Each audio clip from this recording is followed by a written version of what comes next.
एकांगी उपासना का क्षेत्र विकसित कर अपना अहंकार बढ़ाने वाले व्यक्ति ईश्वर के सच्चे भक्त नहीं कहे जा सकते। परमात्मा सर्व न्यायकारी है। वो एक ऐसे भक्त को जो अपना सुख, अपना ही स्वार्थ सिद्ध करना चाहता हो, कभी प्यार नहीं कर सकता। संसार के और भी जितने प्राणी हैं, वह सब उसी परमात्मा के प्यारे बच्चे हैं। किसी के पास शक्ति कम है, किसी के पास गुण कम है, तो इससे क्या? अपने बच्चे पिता को समान रूप से प्यारे होते हैं। जो उसके सभी बच्चों को प्यार कर सकता हो, परमात्मा का वास्तविक प्यार उसे ही मिल सकता है। केवल अपनी ही बात, अपने ही साधन सिद्ध करने वाले व्यक्ति लाख प्रयत्न करके भी उसे प्राप्त नहीं कर सकते।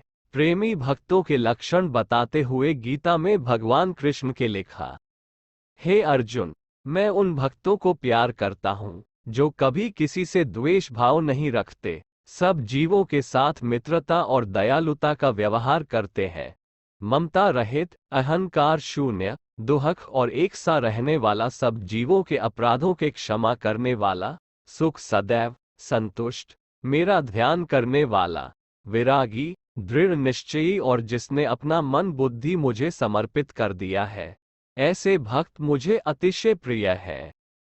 यहाँ हमें एक बात समझ लेनी चाहिए कि यह सारा संसार भगवान के एक अंश में ही स्थित है।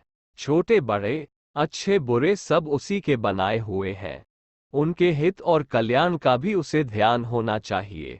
केवल अपनी अपनी इच्छाओं की तृप्ति ढूंढने में ये कहाँ संभव है कि मनुष्य औरों के साथ द्वेष न करे। सुख की इच्छा में प्रतिस्पर्धा आवश्यक है। कामनाग्रस्त मनुष्य किसी की भलाई भी क्या कर सकेगा, और ऐसा व्यक्ति परमात्मा की दया का अधिकारी भी क्यों बन सकेगा? चराचर जगत में एक ईश्वर की सत्ता ही अनेक रूपों में कार्य कर रही है।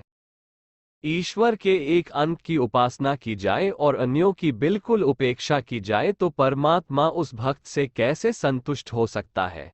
भक्ति का स्वरूप सर्वांगीण होना चाहिए। मुंह को भोजन कराया जाए और पांवों को बांधकर एक ओर पटक दिया जाए तो वह परमात्मा अपने उपासक की भावनाओं से कैसे संतुष्ट हो सकेगा? ईश्वर के पालौकिक और अदृश्य जगत को यदि प्राण माना जाए और संपूर्ण संसार को उसकी देह, तो देह से भी उतना प्यार होना चाहिए जितना प्राण से देह की उपेक्षा से प्राणों का अस्तित्व भी भला कहीं संभव हो सका है। ईश्वर के उपासक में श्रद्धा, भक्ति, एकाग्रता, बुद्धि की तीक्ष्णता के साथ साथ जीव दया और प्रेम का भी समन्वय होना चाहिए, क्योंकि प्रेम ही विश्व का आधार है, विश्व की आत्मा है। ईश्वर प्रेम भी विश्व प्रेम के अंतर्गत है। प्राणी मात्र के साथ सद्व्यवहार, आत्मीयता और मैत्री की भावना रखने वाले लोग उसे बिना प्रयास, बिना साधन प्राप्त कर लेते हैं।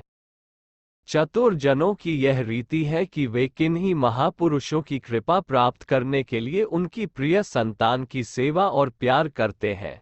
अपने आत्मीय जनों को प्यार करता हुआ देखकर बड़े कठोर हृदय के व्यक्तियों को भी पिघलते देखा गया है। फिर परमात्मा जी इतना सहृदय और दयालु है, वह अपने बालकों के प्रति कर्तव्य भावना को पूरा हुआ देखकर भला क्यों न प्रसन्न होगा। इससे तो वे भक्त की अन्य कामनाएं भी सहर्ष पूरी कर देते हैं। वेद में कहा गया है कि जो लोग संपूर्ण प्राणियों के हित में संलग्न रहते हैं, परमात्मा उनका भार स्वयं वहन करता है। पर समाज के प्रति अपने कर्तव्यों का समुचित रीति से पालन न करने वाले ईश्वर भक्त आत्मकल्याण में समर्थ नहीं होते। समाज भी तो मनुष्य का अपना ही स्वरूप है। अपने स्वार्थ की पूर्ति में तो उद्यत रहा जाए, पर अपने ही समान अपने समाज के प्रति परमार्थ का ध्यान न रखा जाए तो उस ईश्वरोपासना से आत्मसंतोष होना असंभव है। निर्ममता और अहंकार से मुक्ति मिल गई, इसका प्रमाण एक आत्मवादी होकर नहीं दिया जा सकता। मनुष्य सबके प्रति उदारतापूर्ण व्यवहार करेगा तभी उसकी निर्ममता का भाव नष्ट होगा।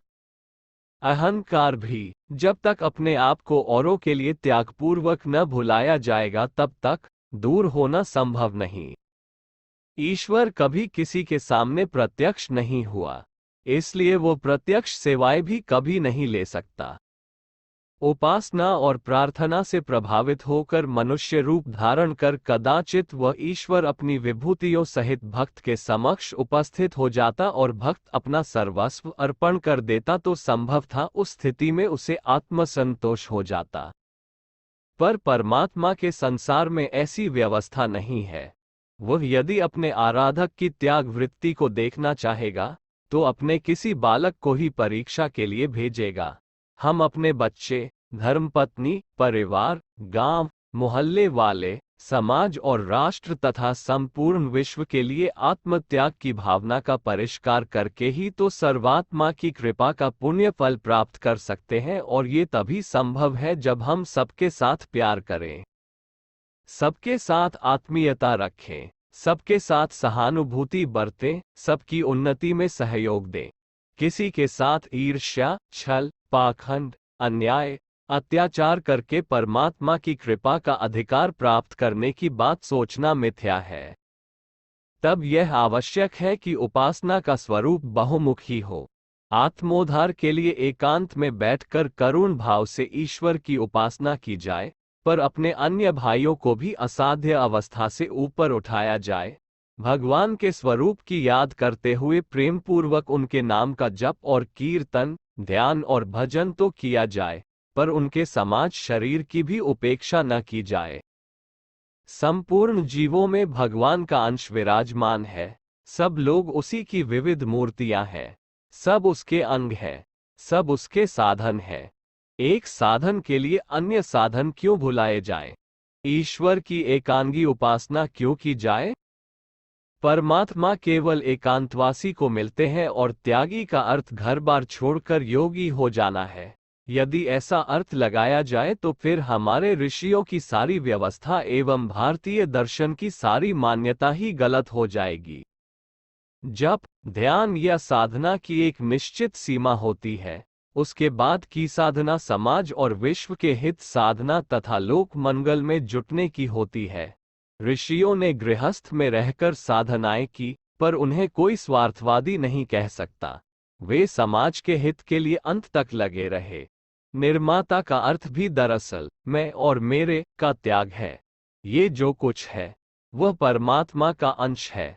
परमात्मा के प्रत्येक अंश को पूरा कर ही उसकी पूर्ण कृपा प्राप्त की जा सकती है। ईसा, मंसूर, शंकराचार्य, रामकृष्ण तथा दयानंद आदि अनेकों ईश्वर परायण देवदूत हैं। ईश्वर की कृपा के फलस्वरूप उन्होंने सामान्य व्यक्तियों से उच्चतर सिद्धियां प्राप्त की। यदि ईश्वरोपासना का अर्थ एकांगी लाभ उठाना रहा होता तो इन महापुरुषों ने भी या तो किसी एक स्थान में बैठकर समाधि ले ली होती या भौतिक सुखों के लिए बड़े से बड़े साधन एकत्र कर शेष जीवन सुखोपभोग में बिताते, पर उनमें से किसी ने भी ऐसा नहीं किया। उन्होंने अंत में विश्वमानव की ही उपासना की। सिद्धि से उन्हें संतोष नहीं हुआ तो लौटकर ये फिर समाज में आए और प्राणियों की सेवा को अपनी उपासना का आधार बनाया। मुक्ति के अधिकारी मनुष्यों को परलोक की चिंता नहीं करनी चाहिए। ये लोक भी परलोक ही है, यदि हम यहाँ भी उस परमात्मा के स्वरूप का दर्शन करें। जीव मात्र में उसकी आभा देखने वाले के लिए परलोक की कामना क्यों होने लगी? परमात्मा से हम प्यार, स्नेह, दया, ज्ञान, शक्ति, भावनाओं के ऊर्ध्वगामी सुखों की अपेक्षा करते हैं। वह सुख हमें मनुष्यों और जीवों की सेवा से भी उपलब्ध हो सकते हैं। इस विश्व में पशु पक्षी आदि जीवों को जिनका आत्मज्ञान की प्राप्ति विधेय नहीं है, उनकी रक्षा, वृद्धि और उनके हित के लिए भी तो कुछ करना चाहिए। अन्यथा परमात्मा के इस सुंदर बाग की रखवाली और उसको सुसज्जित रखने के अपने उत्तरदायित्व का पालन कैसे हो सकता है? जिस प्रकार परमात्मा की उपासना में उनके रूप, गुण और ऐश्वर्य का कीर्तन करते हैं, वैसे ही हमें उसके पुत्रों का भी कीर्तन भजन करना चाहिए।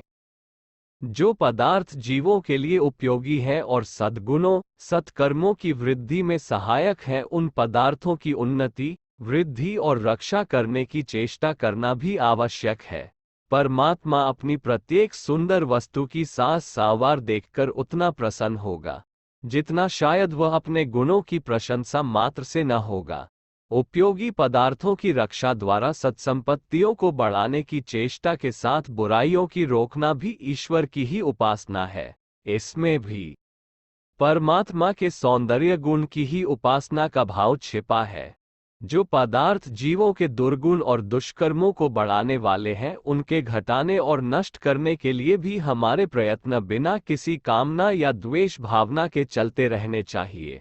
हानिकारक पदार्थों के न रहने में जीवों का हित है और विश्व के हित व कल्याण की निष्काम कामना रखना ही विश्व प्रेम है। इस प्रकार जो विशुद्ध प्रेम और सेवा भावना से प्राणियों के कल्याण के कार्यों में रत रहते हैं, वे बाहर से देखने पर लोगों को कैसे ही दिखाई दें, पर ईश्वर की दृष्टि में वही सच्चे प्रेमी भक्त होंगे। समाज की उपेक्षा कर की जाने वाली ईश आराधना का उतना महत्व नहीं। विश्व प्रेम ही ईश्वर का सच्चा प्रेम है।